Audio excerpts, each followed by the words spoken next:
alhamdulillah. Assalamu alaikum wa rahmatullahi ta'ala wa barakatuh.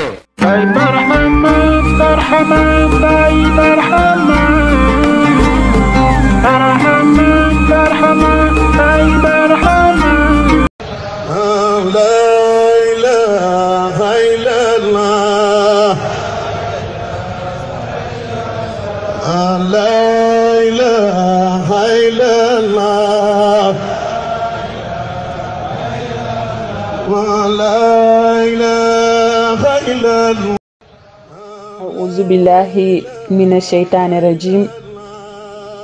بسم الله الرحمن الرحيم. والصلاة والسلام في تصاريف الأواني من زواتي ذات تترى نحوتها ما كفاني ثم آل وصحاب سارموا وصل الخواني. Assalamu alaikum, chers frères en Allah, en islam, en iman, en ihsan, mais aussi en ihsanul ihsan. Je me nomme Mam Salandour. J'ai réalisé ce audiobook du livre intitulé Nujumul Huda de Maulana Cheikh Ibrahim Niass pour vous faciliter l'accès à ce livre. Je dédie ce travail à l'auteur lui-même, Cheikh al-Islam El Haji Ibrahim Niass, Al-Maliki, Al-Ashari, At-Tijani, Al-Qawlaqi. Le savant, le maître soufi, le réformateur, le détenteur de la faïda Tijaniya. À mon guide spirituel Sang Abou Bakrin Barhamou Ndiaye, à mon père El Haji Sitor Ndour, ainsi qu'à ma mère. À mon très cher époux Cheikh Mourabi, Cheikh Abdoulaye Ibrahim Sy. Je le dédie aussi à l'ensemble des membres de Bahrul Marifa, mais aussi à toute l'équipe de Barhamou TV. Cette épître a été écrite par Cheikh Ibrahim Niass afin de réfuter les propos de ceux qui nient la prééminence du prophète. Que les salutations de Dieu soient sur lui, sur tous les prophètes et tous les messagers. Il lui donna comme titre Nujumul Huda, ou les étoiles de la bonne voie, traitant de la prééminence de notre prophète Muhammad, paix et salut sur lui, et sur tous ceux qui ont prêché pour le Seigneur. Louange à Dieu qui a donné plus de mérite à certains prophètes par rapport à d'autres, qui a rehaussé le prestige de certains à l'égard d'autres messagers, et qui a rendu notre prophète Muhammad, que les salutations divines soient sur lui, le plus méritant de tous, et l'a placé au summum des situations. Il est de par les textes et les avis unanimes, le plus digne, le parfait des créateurs, le chef de tous les enfants d'Adam, la miséricorde des humains, même ceux qui reçurent les prophéties et les messagers divins. Que les salutations divines soient sur sa famille, sur ses compagnons, sur sa nation, la meilleure nation, que l'humanité ait connue selon les textes religieux et les versets du Coran. Après ce préambule, je tiens à dire que depuis de nombreuses années, j'entends des propos attribués à certains musulmans, propos que je classais parmi les élucubrations insensées, et j'ai décidé de ne pas tremper ma plume pour les réfuter. Malheureusement, elles se répandirent et se divulguèrent. Étant donné que la plupart de nos contemporains sont illettrés, ne connaissant du livre que des espoirs et des bribes, que leurs chefs ont enjolivés alors qu'ils ne sont que des erreurs et des contre-vérités, prétendant qu'aucune preuve n'existe, confirma que Muhammad, que les salutations de Dieu soient sur lui, est le plus méritant de tous les prophètes, détenteurs de la vérité et du miracle. J'ai craint que les masses ignorantes ne prêtent l'oreille à ces insinuations. J'ai rédigé cette réponse succincte, à la portée de l'entendement des contemporains, renommés pour leur manque de soucis. J'ai affirmé que la préséance entre les prophètes est mentionnée dans le Saint-Coran, ainsi que la place privilégiée de Muhammad par rapport aux prophètes et aux messagers. Cela est plus clair que le jour, et ne mérite pas de preuve. On dit, comment croire à une chose, si le jour a besoin d'être prouvé? Étant donné que nous nous adressons à des esprits bornés, notre réponse sera à la mesure de leurs esprits. Nous y apportons donc des témoignages et des versets coraniques. nous déclarons que le Coran a mentionné que Muhammad était la miséricorde de l'humanité. Il est prouvé qu'il sera l'intercesseur en leur faveur, le jour du jugement dernier. Qu'il est le chef des fils d'Adam. Adam et ceux qui sont derrière lui seront sous sa bannière le jour de la résurrection. Il est le dernier et le guide des prophètes, sa religion est la meilleure, sa nation est parfaite, son livre est le plus valeureux de tous les livres révélés par le ciel. Il est le premier à émerger de la terre. Il est le premier arrivant au paradis, il possède le moyen. Dieu l'a respecté plus qu'aucun autre. Il a rehaussé son prestige. Il lui a tout ouvert, lui a tout pardonné, il a immunisé sa famille contre la souillure, il a fait voyager de nuit aux cieux, a juré par son nom, par son temps, par son pays, lui a octroyé la profusion. Ses versets sont éternels. Sa religion a aboli les autres religions. Il fut le messager de toute l'humanité. Voici les détails de ce que nous avons affirmé. Selon les exégètes, il y a une différence entre la position de l'ami, notre prophète, que les salutations divines soient sur lui, et la position des autres. Voici quelques versets qui vous expliquent en partie cette affirmation. Commençons tout d'abord par la différence de position entre lui et le Ali, l'ami de Dieu. El Ali Abraham sollicite le pardon en disant « C'est de lui que je sollicite le pardon de mon péché, le jour des comptes », alors que la position de Habib, confident de Dieu à ce propos, est la suivante. Oui, nous t'avons rendu victorieux d'une victoire éclatante, afin que Dieu te pardonne les prémices de ton péché, et ce qui en a tardé. L'ami est dans la situation du solliciteur. Il dit, ne te lamente pas le jour de la résurrection, alors qu'il a satisfait le confident, sans la moindre sollicitation. Le jour où Dieu n'avilira point le prophète et ses compagnons. L'ami a dit, accorde-moi une langue sincère parmi les derniers. Quant au confident, il lui dit, nous avons rehaussé ton prestige.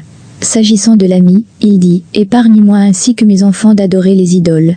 Alors que le confident, Dieu veut vous épargner la souillure, ô gens de la maison du prophète. L'ami dit, Dieu me suffit, alors que pour le confident, ô prophète, Dieu te suffit. L'ami dit, je me dirige vers mon Dieu qui me guidera. Alors que pour le confident, gloire à celui qui a fait voyager de nuit, son serviteur, et ainsi de suite.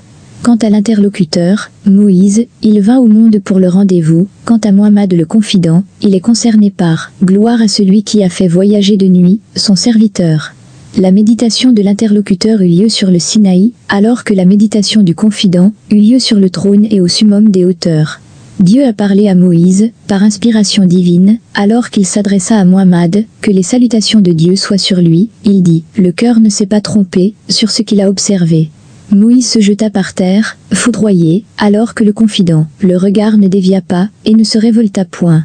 Il rapporta les paroles de Moïse ainsi, « Que détiens-tu dans la main, ô Moïse ?» alors qu'il garda secrète sa conversation avec le confident, et la rapporta vaguement en disant, « Il révéla à son serviteur ce qu'il révéla, etc. » Selon Farrar Razi, dans son commentaire du verset, ces prophètes que nous avons distingués les uns des autres, la nation est unanime, pour considérer certains prophètes plus méritants que les autres et que Muhammad, que les salutations de Dieu soient sur lui, le plus méritant de tous.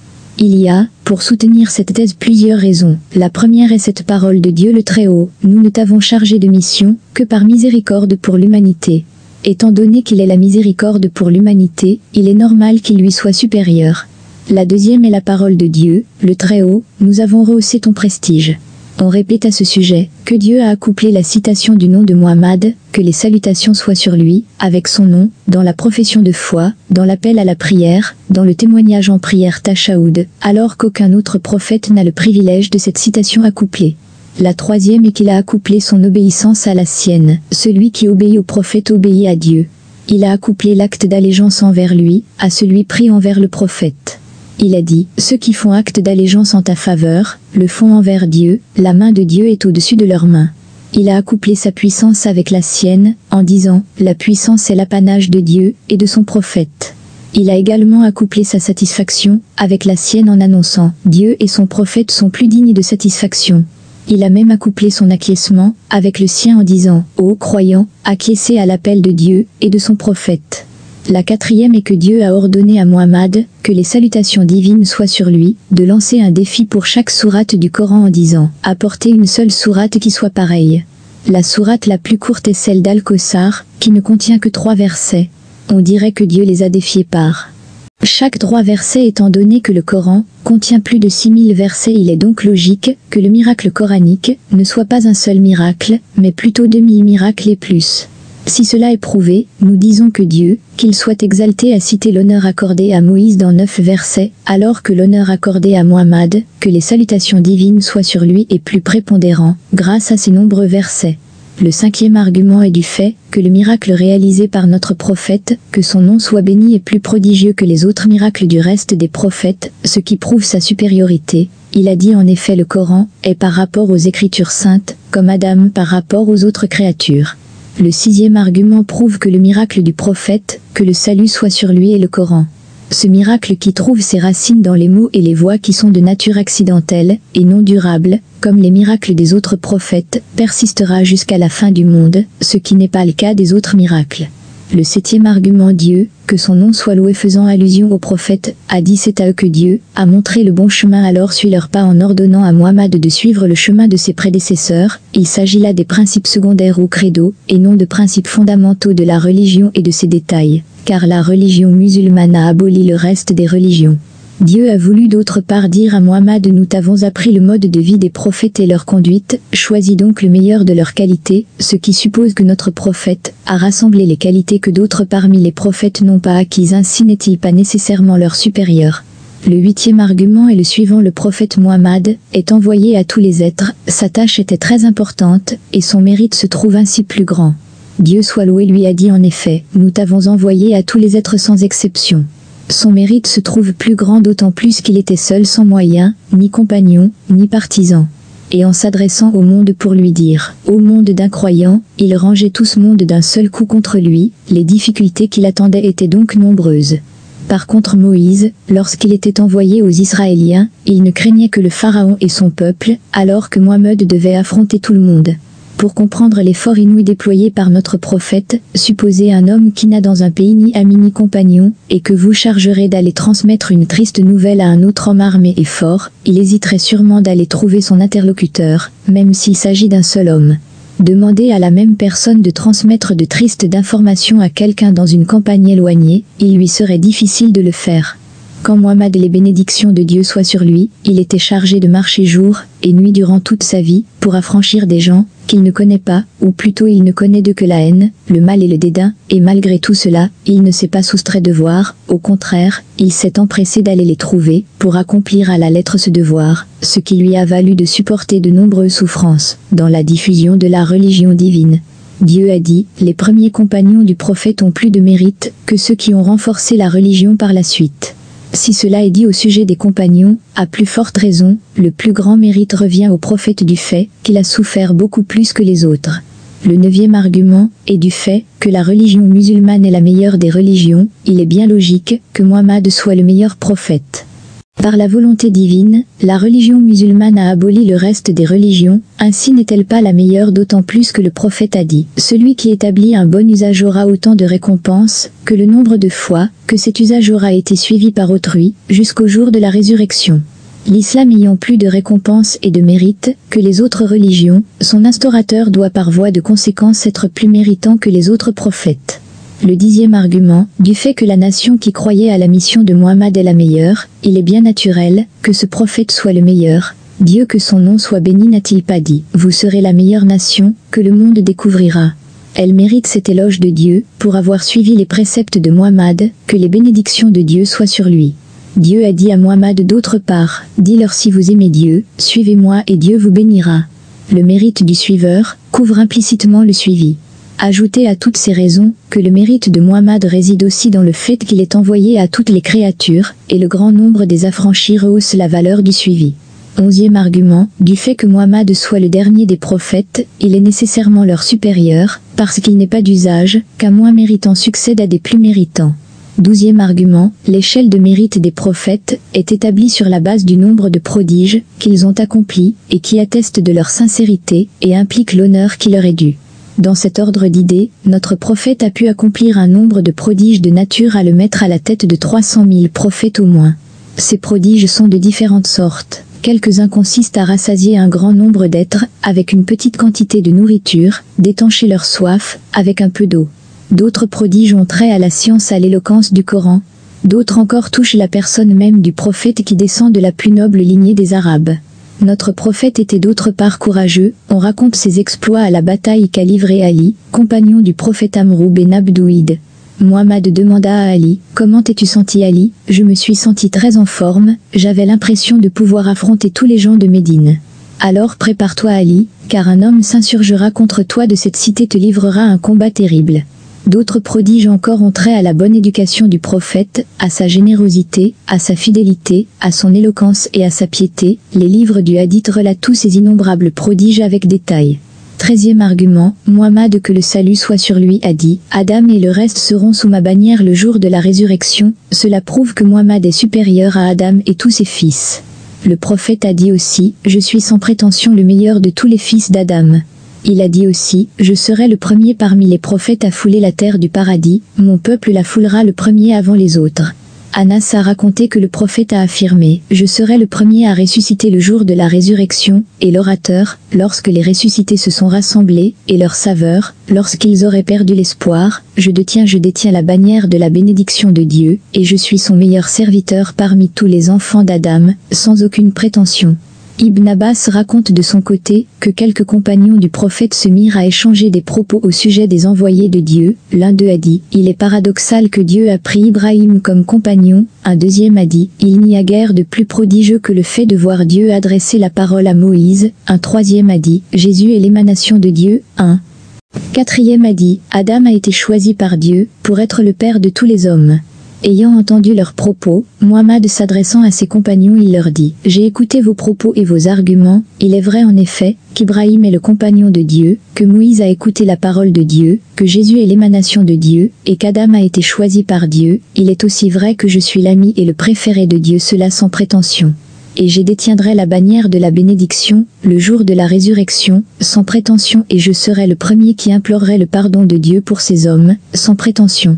Et je serai le premier à ouvrir les portes du paradis, et à y pénétrer en compagnie des plus humbles des croyants, et cela sans prétention. Et je suis le plus généreux de tous les êtres, et cela sans aucune prétention.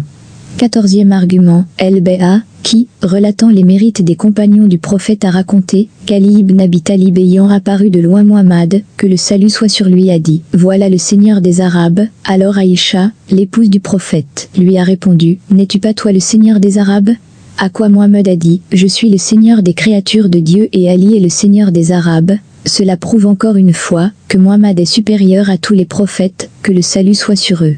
15e argument, Mujahid rapporte qu'Ibn Abbas a dit que le prophète que les bénédictions de Dieu soient sur lui a affirmé que Dieu lui a concédé 5 privilèges que d'autres avant lui n'avaient pas, et il a énuméré les privilèges suivants. Je suis envoyé par Dieu à tous les habitants de la terre sans distinction de couleur, alors que les prophètes avant moi ont des missions auprès de leur propre peuple, toute la terre m'était offerte en terre de prédilection. Dieu m'a soutenu en effrayant mon ennemi là où je me rends, il m'a donné la libre disposition des butins, alors qu'ils étaient prohibés à mes prédécesseurs, et enfin je détiens le pardon de Dieu, que je garde comme privilège pour ceux de mon peuple, qui n'auront pas à porter atteinte à l'unité divine.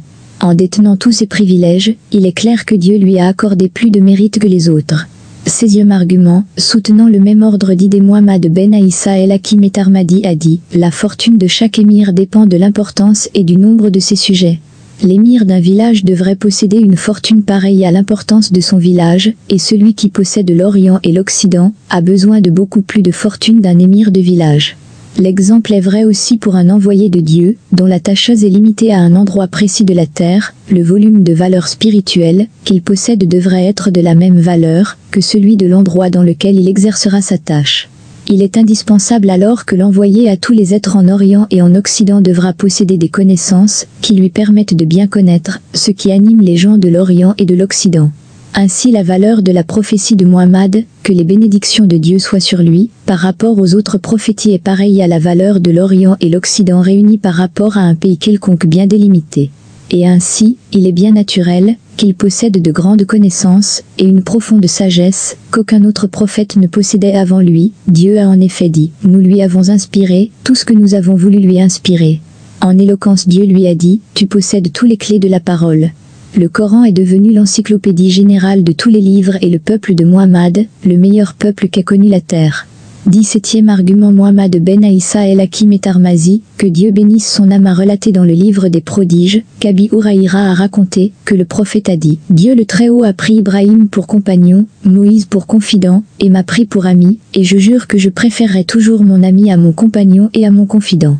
18e argument. Oumam Ben Mounaba a relaté dans les recueils de tradition qu'Abu Huraira a raconté que le prophète a dit: Mon exemple avec les prophètes, mes prédécesseurs, est pareil à l'exemple d'un homme qui bâtit des maisons et les embellit, mais en laissant la place vide d'une brique dans un coin de chaque maison. Les visiteurs, admirant l'architecture de ces maisons, demandèrent au propriétaire: Pourquoi tu ne mets pas une brique dans l'endroit vide, et ainsi tes demeures seront parfaites? Et l'homme répondit: Je suis la brique en question.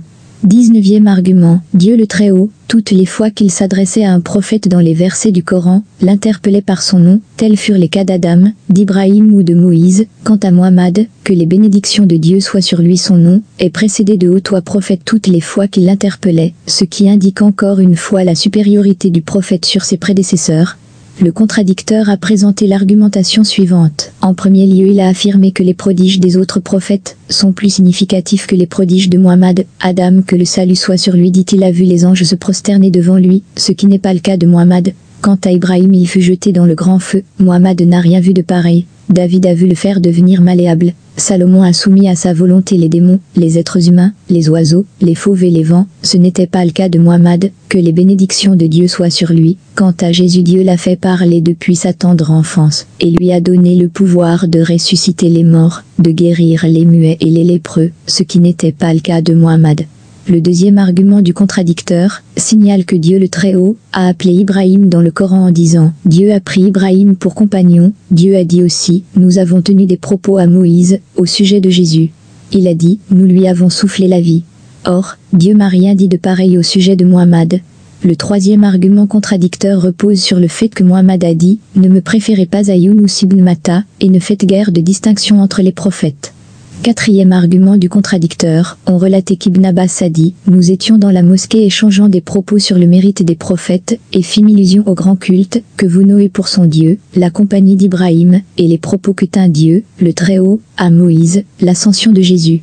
Nous avons répondu que Muhammad a plus de mérite qu'eux, et parce qu'il est envoyé à tous les gens sans distinction, et qu'on lui pardonne tous ses péchés antérieurs et postérieurs, et qu'il est le dernier des prophètes. À ce moment-là, poursuit Ibn Abbas, Muhammad entra et nous demanda le sujet de la discussion. Nous répondîmes que nous parlons des mérites des prophètes. Alors il répondit: Aucun ne peut être meilleur à Yahya ibn Zakaria, parce qu'il n'a jamais commis un péché, et il ne s'est même pas apprêté à le faire.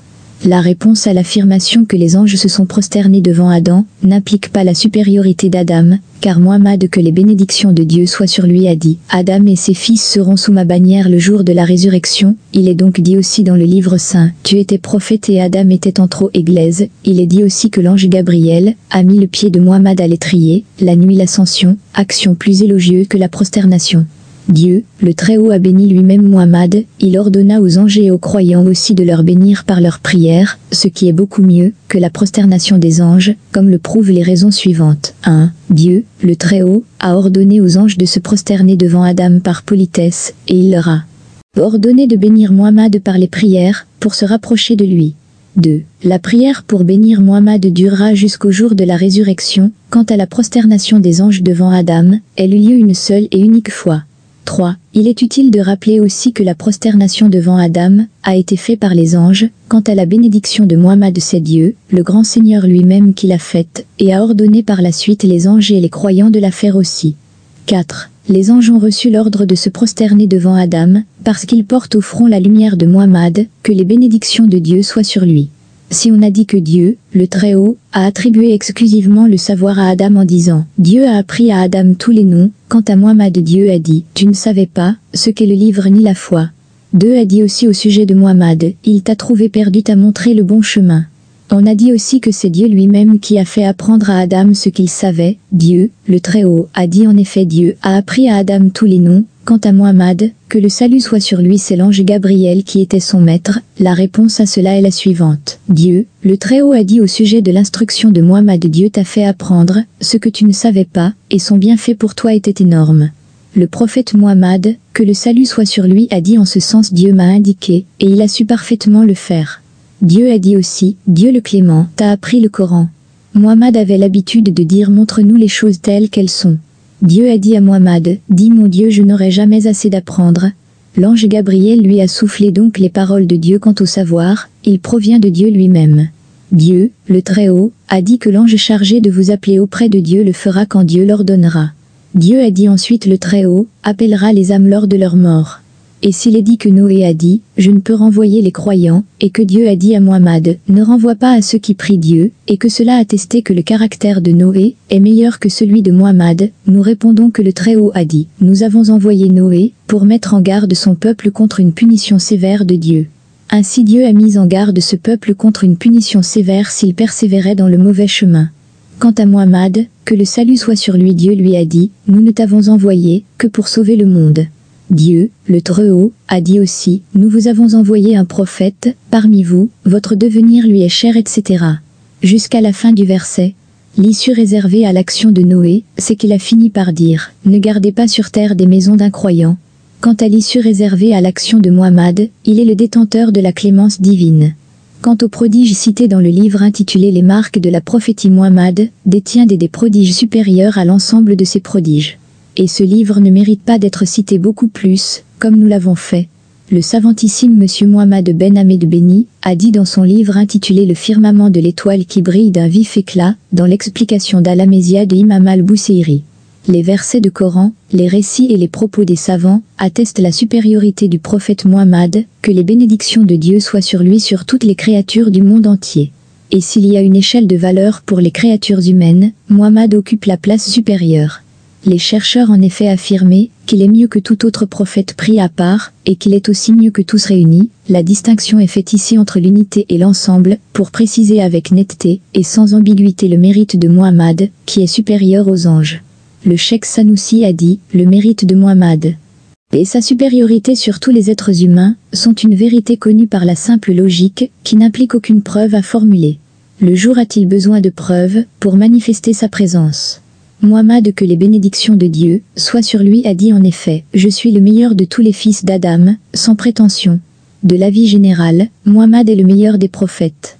Le fait que le rite des sunnites admet la supériorité des prophètes sur les anges, il va de soi que ce même rite lui accorde la supériorité sur les anges, parce qu'il est le meilleur des meilleurs, ou mieux encore selon ce rite, il est au-dessus de tout litige. Il est dit sur le prophète, il est le meilleur de toutes les créatures sans exception. Le narrateur poursuit, j'ai lu dans l'explication de Nesfi au sujet du verset, ni Jésus ni les anges proches n'hésiteront un moment à servir Dieu, que les élites des créatures humaines, qui sont les prophètes que le salut, soit sur eux sont supérieurs aux élites des anges qui sont Gabriel, Michaël, Israël. Il est bien entendu que les élites des anges sont supérieures aux élites des simples croyants parmi les humains, et que les élites des créatures humaines sont supérieures aux anges tout court. La preuve de ce que nous venons d'affirmer réside dans le fait que les élites des créatures humaines ont maîtrisé leur sens dans l'adoration de Dieu, le Très-Haut, alors qu'ils avaient l'habitude d'en faire usage, et les prophètes que le salut soit sur eux ressemblent aussi aux anges par leur vertu, et ont plus de mérite dans la maîtrise des sens et des plaisirs physiques pour ces raisons. Leur obéissance à Dieu a plus de poids vu les difficultés qu'elle impose. Par contre, l'obéissance des anges en ce sens n'implique pas de sacrifice en raison de leur nature. Il est dit dans cet ordre d'idées, le vrai courageux n'est pas celui qui sauve sa peau du feu et de la bousculade, le jour de la guerre, mais plutôt celui qui évite intentionnellement de commettre un péché. En effet, il est plus difficile de vaincre sa propre volonté que de vaincre les autres. Le narrateur poursuit, il est établi que le mérite n'implique pas nécessairement la supériorité et le récit suivant ne conteste nullement le mérite de Muhammad. Une fois un juif jura au marché de Médine par le mérite de Moïse auprès de Dieu, un croyant musulman qui se trouvait auprès de lui asséna un coup sur la bouche. En apprenant les faits, le prophète Muhammad pria l'assistance de ne plus mentionner sa supériorité sur Moïse. Dieu, le Très-Haut a dit, lorsqu'on soufflera dans le corps tout le monde, au ciel et sur terre sera pris de panique, sauf ceux que Dieu épargnera de la peur. Au deuxième appel du corps, tout le monde sera debout. Muhammad a dit, je verrai Moïse se tenant à l'un des pieds du trône de Dieu, je ne me suis pas rendu compte s'il était debout avant moi, ou s'il fait partie de ceux que Dieu a épargnés. Ceci est une particularité qui n'implique pas la supériorité comme le prouvent les anges.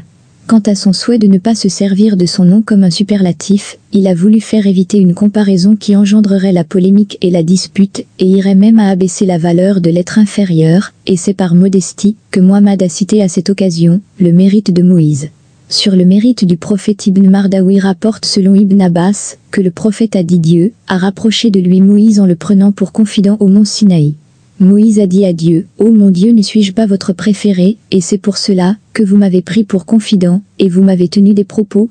Dieu répondit, « Muhammad est plus proche de moi, et a plus de mérite. » Moïse demanda encore, « Si Muhammad a plus de mérite, que moi est-ce que cela veut dire aussi que son peuple est meilleur, que le peuple d'Israël à qui vous avez ouvert la mer, et vous l'avez sauvé de Pharaon des soldats, et l'avez nourri de manna, genre de fruits et de salois, oiseaux dont la viande est très tendre. » Dieu répondit, « Oui, le peuple de Muhammad est meilleur pour moi que le peuple d'Israël. » Moïse, « Ô mon Dieu, montrez-moi ce peuple. » Dieu, « Tu ne la verras pas, mais si tu veux, je te ferai entendre la voix de ce peuple. » Moïse, « Oui, je le veux bien mon Dieu. » Dieu alors dit, « Peuple de Muhammad, réponds à ton Dieu. » Le peuple du prophète répondit, bien que sa structure ne soit pas complète encore, « Nous voilà Seigneur, notre Dieu, nous sommes tes authentiques serviteurs. » Dieu dit, « Oui, vous avez dit la vérité, je suis votre Seigneur, et vous êtes mes fidèles serviteurs, je vous pardonne vos péchés, et vous accorde des privilèges, avant que vous me les demandiez. Quiconque me voyait le jour de la résurrection en croyant que je suis le seul et unique Dieu entrera au paradis. »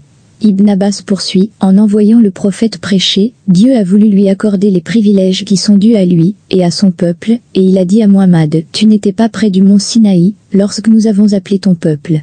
Il est dit d'autre part, dans le livre hadith d'Al-Bukhari d'après Iyaz, que Muhammad s'appelait Ahmad avant de venir au monde, les précédents livres saints ont ainsi relaté son nom, et c'est par la suite dans le Coran que le nom de Muhammad a été mentionné. Le nom de Ahmad est dérivé du verbe louer Dieu, et ce nom fut donné au prophète, parce qu'il est le premier à avoir loué Dieu avant les autres.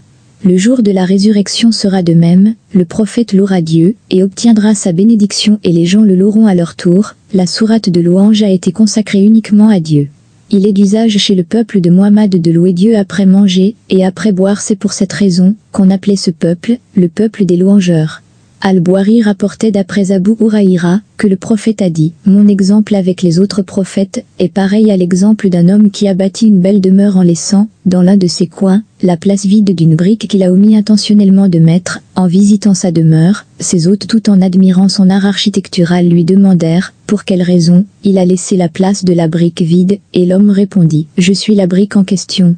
En effet, je suis le dernier des prophètes. » Il est dit dans le livre des exemples expliqués, que Dieu a accordé plus de mérite à Muhammad, que le reste des prophètes, et c'est par lui qu'il a clôturé la liste des envoyés ici-bas, et l'a chargé de prêcher pour la religion finale sur la terre. Abu Huraïra a dit dans le livre du Hadith, l'authentique d'Al-Bukhari, que le prophète que les bénédictions de Dieu soient sur lui a dit, les cycles se sont succédés depuis l'arrivée d'Adam ici-bas, jusqu'au siècle où je suis arrivé à mon tour, et ce fut le meilleur des siècles. Wasila ibn al-Aska'a rapporte, qu'il est mentionné dans le livre de Abi Aïssa Termazi, que le prophète Muhammad, que les bénédictions de Dieu soient sur lui a dit, Dieu a choisi parmi les enfants d'Ibrahim Ismaël, comme étant leur meilleur, parmi les enfants d'Ismaël, il a choisi Bani Kinana, de cette dernière il a choisi la tribu de Koraïch, de cette dernière il a choisi la famille de Bani Hashim, et m'a préféré enfin aux membres de cette dernière famille. Ibn Omar, que Dieu lui pardonne ses péchés, raconte que Muhammad, que les bénédictions de Dieu soient sur lui a dit, Dieu le Très-Haut préfère les enfants d'Adam à toute autre créature. Parmi les fils d'Adam, il préfère le peuple arabe, et parmi ce peuple, il a choisi la tribu de Kouraïch de laquelle il a choisi la famille de Bani Hashim, il m'a préféré enfin à eux tous, ainsi donc je suis le préféré des préférés, et celui qui aimera les Arabes aura droit à mon amour, et celui qui les haïra aura ma haine à son égard. Le Qadi Iyad, que Dieu bénisse son âme, a dit, la noblesse de la race du prophète et la supériorité de son pays et de son milieu ne souffrent aucun doute. Il est de l'élite de la famille Bani Hashim, meilleur enfant de la tribu Kouraïchite, le plus noble, et le meilleur de tous les Arabes, et des habitants de la Mecque, ville vénérée par Dieu et par toutes ses créatures. Al-Bara raconte à Ibn Abbas, que Dieu bénisse leur âme, que le prophète Muhammad a dit, Dieu a fait de l'eau des gens, et a voulu que je sois du meilleur lot, et c'est pour cela, que le Très-Haut a dit, il y a des gens de droite, et ceux de gauche, et je fais partie des gens de droite, ou plutôt je suis le meilleur de ces gens. Ensuite Dieu a fait de chaque lot 3 tribus, et a voulu que je sois de la meilleure tribu, et c'est ainsi qu'il a dit, il y a encore ceux de droite, et ceux de gauche et les avancés, et a voulu non seulement, que je sois parmi les avancés, mais leur chef. Ensuite Dieu créa 3 groupes, et m'a fait naître dans le meilleur de ces 3 groupes. je suis le plus pieux des fils d'Adam, et sans prétention je suis le plus méritant pour Dieu, le Très-Haut, qui a décomposé les tribus en plusieurs familles, et m'a fait naître dans la meilleure de toutes ces familles. Aïcha, épouse du prophète que Dieu, la bénisse, raconta que Muhammad, que les bénédictions de Dieu soient sur lui, a dit, l'ange Gabriel est venu me trouver, et m'a dit, j'ai cherché dans tous les recoins du monde, et je n'ai point trouvé un homme aussi vertueux que Muhammad, et une descendance aussi noble que celle de la famille Bani Hachim. Abi Talib a écrit un excellent poème en ce sens dans lequel il a dit entre autres, si un jour je me glorifie, ce sera pour Muhammad le meilleur, et le plus pieux de tous. Le même Abi Talib a dit d'autre part, Ahmad parlant du prophète est venu parmi nous, et depuis ce jour personne ne pouvait se mesurer à sa filiation. Dans le même ordre d'idée Talib ibn Talib a dit, la tribu de Kouraïch n'a pu avoir qu'un immense honneur. Muhammad est la meilleure créature, qui ait foulé la terre dans ce bas monde. Au sujet de la prophétie de Muhammad, qui a été relatée à plusieurs reprises par ses prédécesseurs avant son arrivée au monde, le Qaziyya que Dieu bénisse, a reporté dans son livre Eshifa plusieurs récits, donc voici quelques-uns. Dieu, le Très-Haut, a dit, Dieu engagea la parole des prophètes sur le livre que nous avons donné sur la sagesse qu'il renferme ensuite, il vous enverra un prophète, croyez à sa parole et soutenez-le, etc. Dans le même ordre d'idée Ali ibn Abi Talib que Dieu, le bénisse, a dit, Dieu n'envoie un prophète, ici, bas qu'après avoir pris sa reconnaissance, que Muhammad est son prophète, pour qu'il le reconnaisse comme tel, et le fait reconnaître à son peuple s'il arrive au monde pendant sa vie.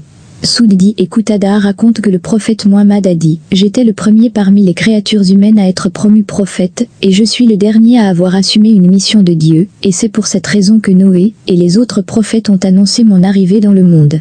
Arba ibn Saria que Dieu, le bénisse, a dit, j'ai entendu le prophète Muhammad dire, je suis le serviteur de Dieu, et le dernier de ses prophètes, Adam était encore une glaise, alors que Dieu a voulu que je sois le serment d'Abraham, et le présage de Jésus fils de Marie, lorsqu'Adam était dans l'au-delà, on le prénommait déjà le père de Muhammad et des autres gens, il est dit même qu'il a supplié Dieu au nom de Muhammad lorsqu'il a commis le péché éternel, et que lui fut pardonné son péché. El-Bara'a raconte de son côté, nous avons demandé une fois au prophète, quand étiez-vous désigné prophète? Et il a répondu, je l'étais, alors qu'Adam en état de formation. On raconte d'autre part d'Omar ibn el-Khattab, compagnon du prophète, dit des paroles si touchantes, que le prophète n'a pas pu tenir ses larmes, il demanda à Mohammed, ô prophète, ton mérite est si grand auprès de Dieu, que tu as succédé à tous les autres prophètes, et que la nouvelle de ta venue les a précédés tous.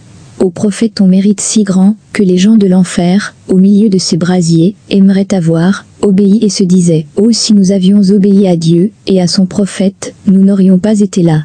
Le Cheikh Abdou el-Hassan el-Arani el-Maghrebi rapporte, dans son livre écrit sur le sens des noms du prophète, que Mohammed a situé son origine en disant « Je suis Ahmad, et je suis Mohammed fils d'Abdallah fils d'Abd el-Muttalib » et il est remonté jusqu'à Adam, puis il dit « Adam provient de glaise, celle-ci provient de l'écume, et l'écume provient des vagues, et les vagues proviennent de l'eau, et l'eau provient des pluies, et les pluies proviennent des nuées légères, et les nuées légères proviennent de la clarté de Mohammed, que les bénédictions de Dieu soient sur lui. » Si cette relation est exacte, Muhammad est la genèse de l'existence humaine.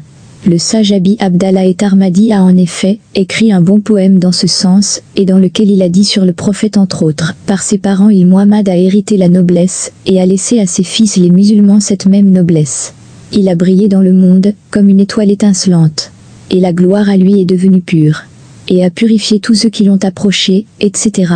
Ibn Abbas raconte de son côté, que le prophète a dit, lorsque Dieu créa Adam, il m'a fait descendre en terre dans son épine dorsale, j'étais aussi dans l'épine dorsale de Noé, lorsqu'il était dans son arche. Et j'étais dans l'épine dorsale d'Abraham, lorsqu'il fut jeté au feu. Et Dieu n'a cessé de me transmettre des pures épines dorsales aux pures matrices, jusqu'à ce que j'ai vu le jour chez mes parents, qui ne se sont jamais livrés à la débauche. L'oncle du prophète Abbas, que Dieu lui pardonne ses péchés, a dit un jour au prophète, « Ô messager envoyé de Dieu, j'aimerais te louer dans un poème » et Muhammad lui répondit « Parle, que Dieu te donne l'éloquence ».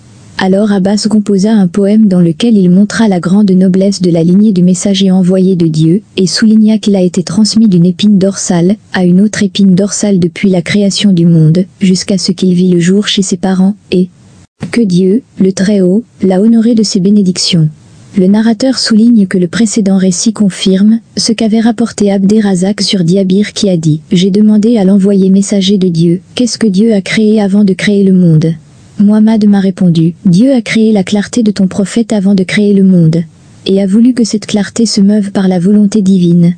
À ce moment-là, il n'y avait ni papier, ni crayon, ni paradis, ni enfer, ni royaume, ni ciel, ni terre, ni soleil, ni lune, ni djinn, ni créature humaine.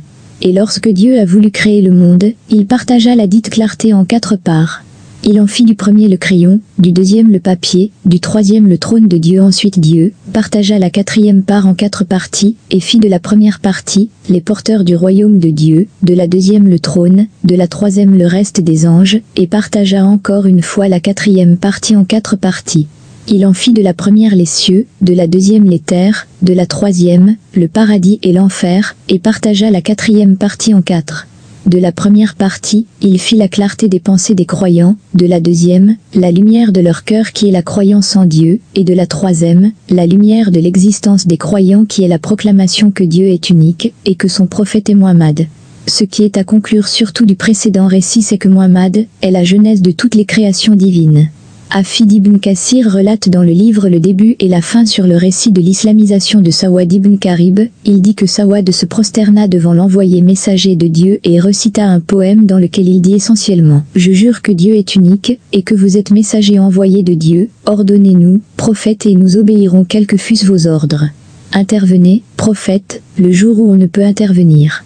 Pour la clémence de votre serviteur Karbi. » Alors le prophète lui promit d'intervenir le jour de la résurrection, lui ordonna de lire le dit poème aux membres de sa tribu. Le narrateur signalait que Dieu, le Très-Haut, a promis dans le récit de Moïse et Haroun, sa clémence aux pieux personnes, qui feront l'aumône aux pauvres, croiront au Coran, et suivront le chemin du messager envoyé de Dieu illettré. Par ces paroles, disait le narrateur, Dieu a voulu montrer le mérite de Muhammad, que les bénédictions de Dieu soient sur lui, et de son peuple, à Moïse.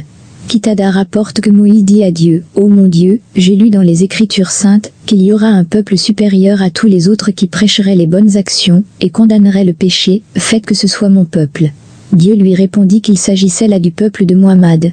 Moïse dit encore, « Ô mon Dieu, j'ai lu dans les Écritures saintes qu'il y aura un peuple qui serait le dernier créé et le premier à entrer en paradis, faites que ce soit mon peuple. » Dieu lui répondit qu'il s'agissait aussi du peuple de Muhammad. Moïse dit encore, « Ô mon Dieu, j'ai lu dans les Écritures saintes qu'il y aura un peuple qui garderait son livre saint dans son cœur, alors qu'avant lui les peuples lisaient leurs livres visuellement, et une fois, ces livres disparus il s'avère qu'ils n'ont rien appris. Dieu vous a doué en effet peuple de Muhammad d'une force unique en son genre, c'est d'apprendre, et de retenir les choses. » Et Moïse supplia Dieu, « Faites mon Dieu que ce soit mon peuple. » Dieu lui répondit qu'il s'agissait là encore du peuple de Muhammad. Moïse dit encore à Dieu, « Ô mon Dieu, lu dans les Écritures saintes, qu'il y aura un peuple qui croirait à l'authenticité du premier et du dernier livre, qui combattrait toutes les formes d'ignorance, et irait jusqu'à s'insurger contre le borgne menteur, faites ce soit mon peuple. » Dieu répondit encore qu'il s'agissait là du peuple de Muhammad. Moïse dit encore à Dieu, « Ô mon Dieu, j'ai lu dans les Écritures saintes qu'il y aura un peuple qui sera récompensé pour les dons qu'il fera, alors que les dons des autres peuples, qu'ils ont devancés, restent sans récompense. Faites, mon Dieu, que ce soit mon peuple. » Dieu répondit encore qu'il s'agissait là du peuple de Muhammad. Moïse dit encore à Dieu, « Ô mon Dieu, j'ai lu dans les Écritures saintes qu'il y aura un peuple dont les membres, s'ils s'apprêtaient à accomplir une bonne action sans pouvoir la réaliser, la récompense leur sera comptée, et s'ils l'accomplissent, Dieu leur accordera une récompense égale de 700 fois l'action accomplie. Faites, mon Dieu, que ce soit mon peuple. » Et je répondis encore qu'il s'agissait là du peuple de Muhammad. Moïse dit encore à Dieu, « Ô mon Dieu, j'ai lu dans les Écritures saintes qu'il y aura un peuple pour qui tu seras clément. Faites, mon Dieu, que ce soit mon peuple. » Et Dieu répondit encore qu'il s'agissait là du peuple de Muhammad.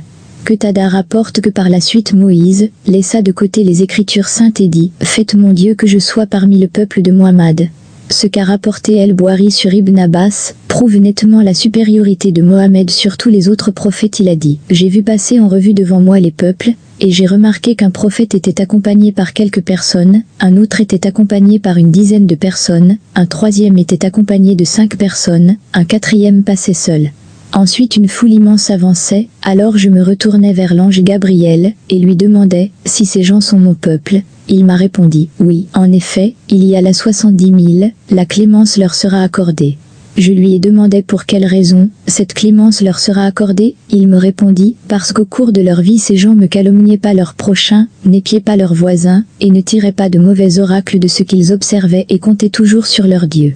Ukasha ben Mossan qui écoutait se leva et supplia le prophète de prier Dieu de considérer parmi les membres de ce peuple. Le prophète lui accorda. Un autre homme qui était présent s'avança à son tour et supplia le prophète de lui faire de même. Alors le prophète lui dit, « Hélas, Ukasha t'a devancé. » El Hafiz relate sur un récit d'Abi Huraïra, qui rapportait que le messager envoyé de Dieu, le Très-Haut, a dit « J'ai demandé à Dieu, qui a exaucé mon vœu, et m'a promis que 70 personnes de mon peuple entreront au paradis, et que chaque 1000 personnes seront accompagnées de 70 000 autres personnes. » D'autres narrateurs racontaient qu'Omar, le compagnon du prophète ayant écouté cela s'écria « Comme Dieu est généreux », le prophète lui répondit que chaque personne des 70 000 demanderont et obtiendront la clémence de Dieu pour le parent et pour leurs proches.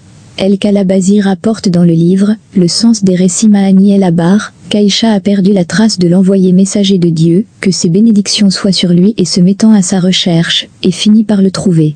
À l'endroit connu sous le nom de Makraba faisant la prière, elle remarqua 3 lumières, qui planaient sur la tête du prophète lui ayant demandé la cause de ces lumières. Le prophète le répondit, « J'ai reçu une première fois, un messager de Dieu, qui m'a promis que 70 000 personnes de mon peuple, entreront au paradis grâce à la clémence de Dieu. Une deuxième fois, le même envoyé vint m'informer que Dieu fera entrer au paradis à la place de chaque personne des 70 000 personnes, 70 000 autres personnes.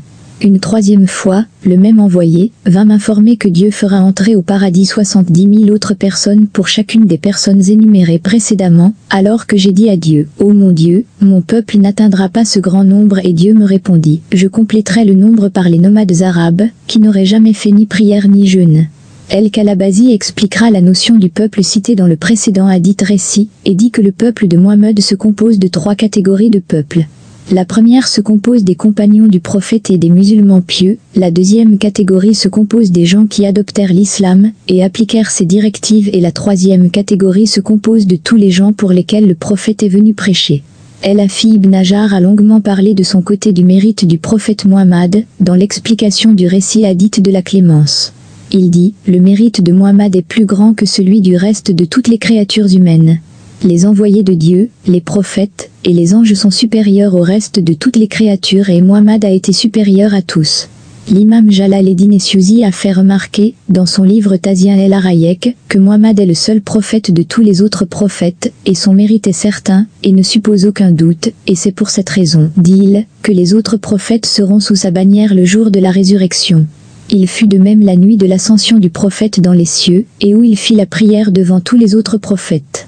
Le même chroniqueur faisait remarquer que si Muhammad était venu à l'époque d'Adam, de Noé, d'Abraham, de Moïse et de Jésus, ils seraient tous avec leurs peuples obligés de croire à sa mission et de le soutenir, mais cela supposait que tout viendrait à la même époque, et non parce qu'il a moins de mérite que quiconque.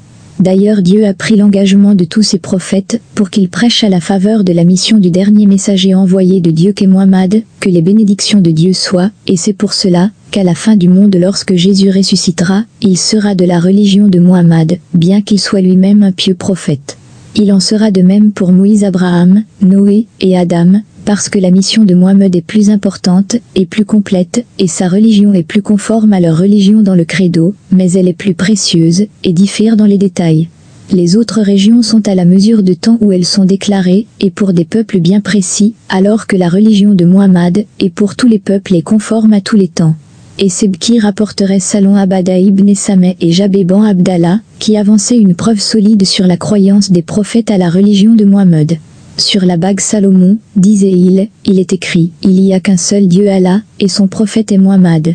Et Sharaf el-Bouzaïri qui a précédé Sebki a écrit un précieux poème, dont le sens est conforme au récit des Sebki, il a dit entre autres, tout ce que les autres prophètes ont apporté à l'humanité est inspiré de votre rayonnante clarté. Ils sont pareils aux astres qui brillent la nuit, pour éclairer les gens. Et vous êtes le soleil dont les astres reflètent la lumière. Et s'il est confirmé que Muhammad est le prophète des prophètes et leur envoyé messager, et que les prophètes sont supérieurs aux anges, il est certain par voie de conséquence donc, que les anges font partie de la suite de Muhammad. D'autres arguments confirment ce point de vue entre autres choses, les anges ont rendu à Muhammad des services, qu'ils n'ont pas rendus à ses prédécesseurs tels que livrer des combats à ses côtés et tels que marcher derrière lui pour le couvrir des attaques imprévues, et naturellement tout cela prouve qu'ils font partie de sa suite, et qu'ils croient à sa religion. Et Rafaï a dit dans le discours d'El-Mouari, les anges l'ont servi. Ibn Abbas, dans le même ordre d'idées, fait état des services rendus par les anges, par le verset de Coran dans lequel Dieu, le Très-Haut, a dit « Nous avons assigné à son service des gardiens, les uns marchent devant lui, et les autres le couvrent par derrière ». Dans le livre Edalael, Ibn el-Munzir rapporte selon Ibn Abi Hatim, selon Etabarawi et Ibn Mardawi selon Abdou Na'in, que le prophète Muhammad a dit « Dieu le Très-Haut m'a soutenu par 4 ministres, 2 d'entre eux sont les anges Gabriel et Michaël, et les 2 autres sont des compagnons, Abou Bakr et Omar ». Il est bien entendu dans l'usage qu'un ministre fait généralement partie de la suite du roi. Il est non moins connu le rang supérieur qu'occupent Gabriel et Michaël au sein des anges et Abou Bakr et Omar au sein de la communauté des êtres humains.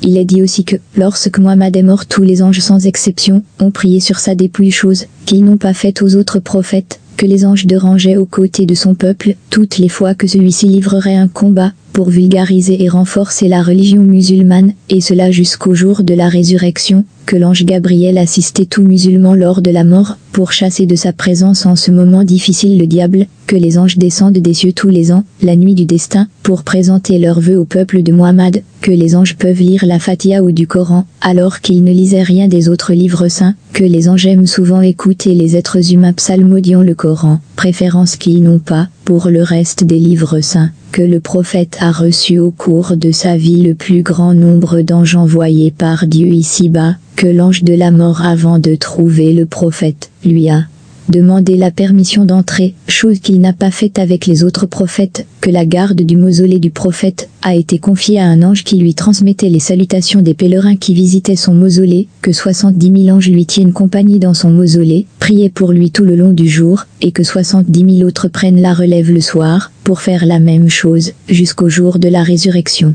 Il est dit dans l'étymologie Roul Mahani dans l'explication du verset, les envoyés messagers de Dieu ont les uns plus de mérite que les autres. Le narrateur dit, les uns signifiaient ici le prophète que les bénédictions de Dieu soient sur lui, car les anecdotes et récits prouvaient son grand mérite, il accomplit des prodiges, et s'est distingué particulièrement par des qualités théoriques et pratiques illimitées. Des sommités se sont prosternées devant lui et lui ont baisé le pied. Il est renvoyé par Dieu, pour être la clémence de tous les autres humains, et est gratifié d'avoir la meilleure éducation, et le meilleur caractère de tous les envoyés messagers de Dieu, et qu'il a reçu l'inspiration du Coran authentique, et dont la religion est confirmée par des prodiges certains, il est le détenteur de la clémence divine le jour de la résurrection. Dans l'explication du même verset, c'est-à-dire le mérite de quelques prophètes sur les autres, le Siraj Mounir signalait que le mérite de Muhammad résidait dans le fait qu'il est envoyé à toutes les créatures, et qu'il est le dernier des prophètes, et que son peuple est plus nombreux, et par le credo de sa religion abrogeant les autres religions, et qu'ils aient Muhammad le clémence de tous les êtres célestes et terrestres, et qui est valable en tout temps et tous les lieux, et reste jusqu'au jour de la résurrection de plus grands miracles ici-bas. Il est dit aussi dans l'énumération des prodiges du prophète, que la lune s'est scindée en deux par simple geste fait par le prophète, et qu'une branche s'est détachée de son arbre pour le suivre, et qu'une pierre l'a salué, et que des animaux lui ont tenu des propos, et que l'eau a coulé entre ses doigts, et d'autres prodiges plus nombreux encore. Le narrateur rapporte d'autre part, que le prophète a dit, que les prophètes, ses prédécesseurs, eurent des peuples en fonction de l'importance des paroles, qu'ils ont reçues de Dieu, et j'espère moi que Dieu, qui m'a inspiré le Coran, avoir le peuple le plus nombreux, le jour de la résurrection.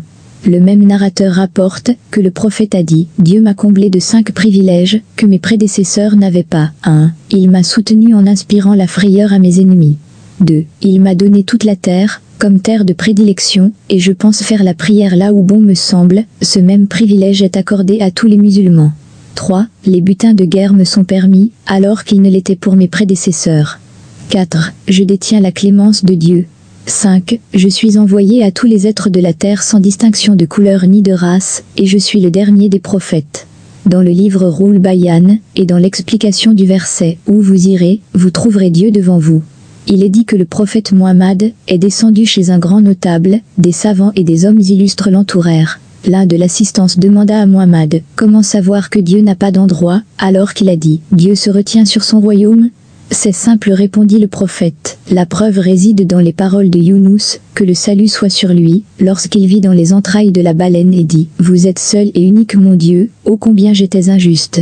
Alors les assistants s'étonnèrent, et ne saisirent pas le sens des paroles du prophète. Alors, l'hôte demandait à son prophète de clarifier pour les assistants ce qu'il venait de dire. Le prophète dit, « Il y a ici un pauvre qui 1000 dirhams de dette, si vous payez ses dettes je vous expliquerai cela. » L'hôte se pressa de payer la dette du pauvre et dit, lorsque le prophète Muhammad monta dans les cieux la nuit de l'ascension, il a dit, « Ô mon Dieu, je ne peux vous remercier. » Et alors que Youné se trouva dans l'obscurité dans les entrailles de la baleine au fond des mers, il a dit, « Il n'a de Dieu que toi mon Dieu.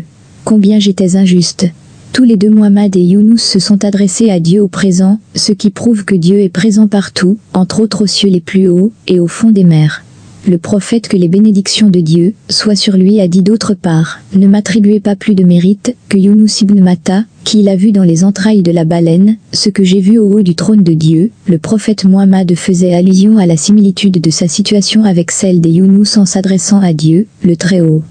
Conclusion. Le savantissime, très pieux, Monseigneur Youssef Nabhani a écrit dans son livre « Nujum el-Moutadine » une comparaison entre nos seigneurs Muhammad et Jésus, que les bénédictions et les saluts soient sur eux deux. Il a dit « Tous les deux sont des messagers envoyés de Dieu, le très grand, donc Dieu est l'authentique créateur, et eux deux sont ses créatures les plus proches de lui, et ses êtres les plus méritants. Tous les deux, Muhammad et Jésus, étaient à leur début des êtres faibles. Quant au prophète Muhammad, que les bénédictions de Dieu soient sur lui, Dieu le Très-Haut l'a renforcé, et lui a donné le triomphe sur tous ses ennemis. Il lui a ordonné de même de leur livrer la guerre, en le préservant contre leurs méfaits. Et Dieu continua à élever de plus en plus son importance, jusqu'à sa mort. Tous les Arabes l'obéissaient, se ralliaient à l'islam, sous son autorité. Tous les rois, qui ce soit les Romains, les Perses, les Coptes ou les Éthiopiens, avaient peur en entendant parler de lui, de sa force et de son autorité. Quelques-uns des 10 rois rallièrent sa religion, d'autres lui firent des présents, pour contenir sa terreur. Et le prophète Muhammad est mort alors qu'il est arrivé à avoir une armée de 124 000 guerriers, dont chacun pour se sacrifier, avec sa famille et ses biens pour lui. Il est arrivé à cela par les miracles et les prodigués qu'il a accomplis, dont le principal, et le plus important est le Saint-Coran. Dieu a de même paralysé les mains de ses ennemis, qui lui voulaient du mal, et l'a fait triompher de ses pires ennemis dans les guerres. Sans ce miracle, le grand peuple d'Arabie, qui était si ignorant et si féroce, et qui adorait les statues, et était au fond de l'obscurantisme, ne l'aurait pas suivi. Même sa tribu, qui devait la première le soutenir à ce moment-là, était parmi ses pires ennemis, et a prodigué tous les efforts pour le combattre, lui nuire et faire éloigner les gens de lui. Cette même tribu a conspiré pour sa mort, alors qu'il était faible. L'intensité du mal qu'il a enduré n'a fait que renforcer sa foi, et l'a encouragé encore plus propager la mission dont Dieu, le Très-Haut, l'a chargé, et à lutter contre l'obscurantisme de ses proches. Ces derniers, ayant vu les prodigues du prophète, et ayant entendu le Coran récité, et n'ayant pu abandonner la religion de leur père, proposèrent au prophète de l'investir comme roi, avec la seule condition qu'il ne nuisît en rien à leur religion. Mais hélas, le prophète refusa leur marché et persista avec opiniâtreté à divulguer des directives de Dieu, et, à leur tour, ils décidèrent de lui nuire de plus belle. Et la situation évolua de mal en pis, jusqu'au moment où ils décidèrent de l'assassiner, et envahirent sa maison la nuit, et ne purent le trouver, car il a été mis au courant de leur complot, par l'ange Gabriel que Dieu a chargé d'informer son prophète de ce que tramaient ses ennemis contre lui. Il lui a ordonné de partir en exil à Médine, où il a trouvé des partisans. Tous les croyants habitants de la Mecque l'accompagnèrent dans son exil.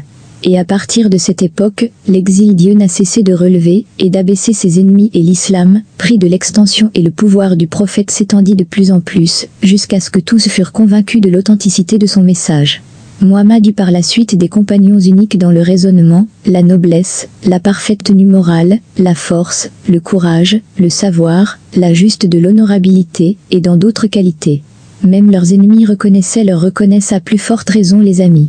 Et grâce à eux, Dieu a gardé après la mort du prophète les acquis de sa religion, et a conservé au Coran sa forme originale, et a permis aux compagnons du prophète de le propager à travers le monde, de faire des conquêtes et d'étendre la religion musulmane à travers de nouveaux continents, avec la volonté et le pouvoir de Dieu, le Très-Haut, et non par simple coïncidence.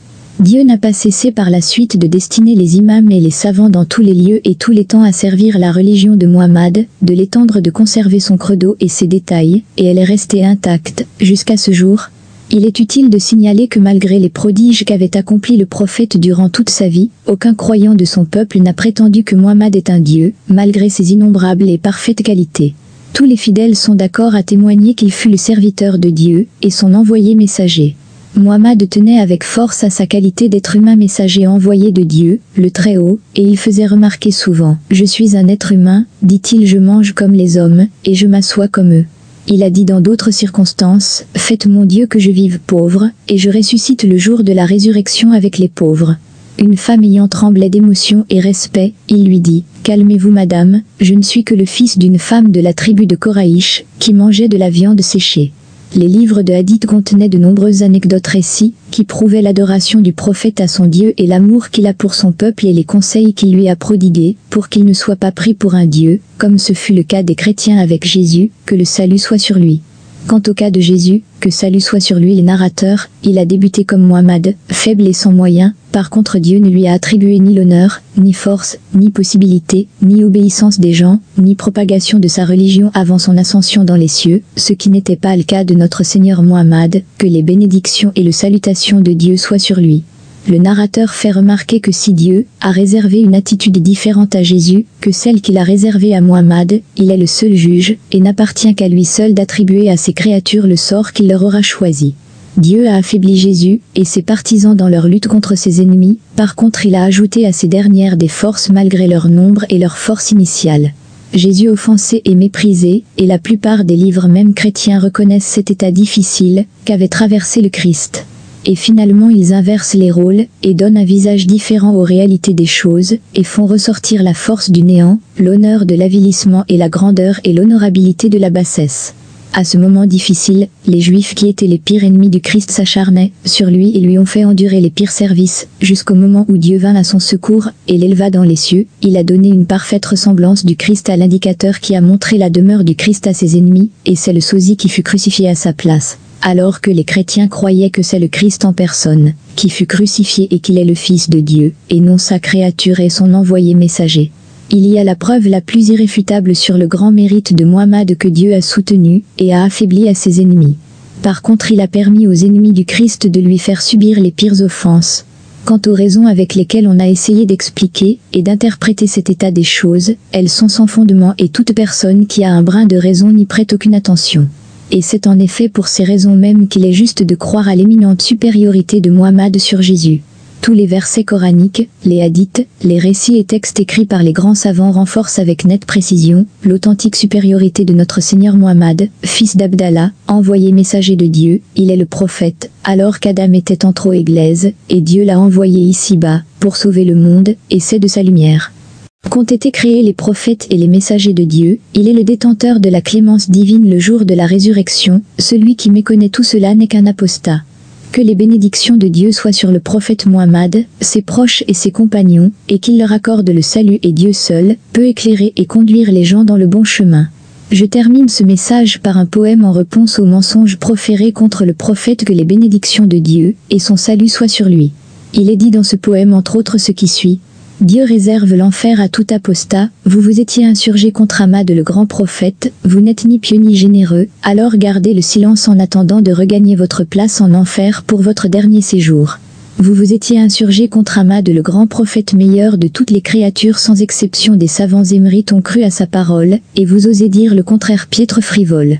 Qu'il était généreux, et combien il a convaincu d'ennemis et ses compagnons, des gens de confiance et de nobles seigneurs, qui ont combattu l'ignorance. La foi émane du cœur, et au-dessus de l'esprit suivez le bon chemin, avec discernement et sans contrainte. Les Juifs perfides et aveugles, ont démenti le Christ avec obstination. Vous lui avez accordé beaucoup, beaucoup plus que Dieu ne lui a accordé. Vous l'avez divinisé, alors qu'il n'est qu'une créature de Dieu. Au détriment de Muhammad, et vous l'avez vénéré contre la volonté de Dieu. Vous l'avez adoré. Assez de mensonges, assez de calomnies. Rien ne vous sert d'adresser à l'égard de Muhammad des calomnies. Le poème continue, en avançant les arguments contenus dans le précédent texte, et réfutant les mensonges qui mettaient en doute la nette supériorité du prophète Muhammad sur ses prédécesseurs, les autres prophètes. Le grand savantissime M. Abderrahman ibn Salek ben Babel Alaoui et Tijani, que Dieu prolonge ses jours, et lui donne la bonne volonté, a dit dans la critique du livre Nujum Malouda, qu'il est une œuvre importante et intéressante, qu'il est bien documenté, et qu'il présente un joyau dans une bibliothèque des sciences religieuses. Il a affirmé que lorsqu'une personne est ignorante et n'a pas de profonde connaissance et essaie d'interpréter, elle induit les gens la plupart du temps en erreur, ce qui n'était pas le cas de ce livre, que Dieu récompense son auteur et qu'il multiplie ses semblables. De son côté le savantissime, connaisseur Shuikan Ben Alifa Muhammad Ben Sheikh Ahmad Ben Sheikh Muhammad El Alaoui Atijani, qui est aussi un grand poète, pour énumérer les qualités du livre Nujum al-Huda. Il a dit entre autres, Nujum al-Huda est une lampe merveilleuse, qui éclaire ceux qui veulent apprendre. Celui qui s'éclaire de Nujum al-Huda, ne perdra pas son chemin. De son côté Muhammad Fall Ben Abdallah Ibn Babel Alaoui Atijani, a écrit un poème dans le même dessin dans lequel il dit entre autres, Nujum al-Huda nous ont éclairés, elles rayonneront et brilleront, elles élèveront la voix de la vérité, et renforceront les rangs de la religion et l'islam, tirera profit de ces arguments qui sont puisés à la meilleure séance de tout moment. Le savantissime très connu et brillant poète Muhammad Alban Fattah a composé de son côté un poème pour mettre en valeur les grandes qualités de Nujum al-Huda et dans lesquelles il a dit entre autres Nujum al-Huda sont apparus à l'horizon, effaceront du monde toute trace d'obscurantisme et d'ignorance. Il a dit d'autre part, celui qui croit quoi au prophète et doute de ses mérites est pareil à celui qui tient dans la même, mais l'eau et le feu. Et celui qui couvre le mérite du prophète est pareil à celui qui montre le soleil et la lune. Que les bénédictions de Dieu soient sur notre Seigneur prophète tant que les étoiles de Nujum al-Huda brilleront très haut.